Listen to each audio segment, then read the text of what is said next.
In an article published yesterday, popular global weekly and prominent business journal, The Economist, holds the opinion that Malaysia will be deprived of the standing it deserves in the world for as long as it is governed in the style of Prime Minister Najib Abdul Razak.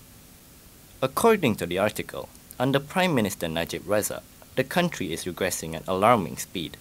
Malaysia's politics stinks, its economy is in trouble, and there are worrying signs that the government is not above stirring up ethnic and religious divisions.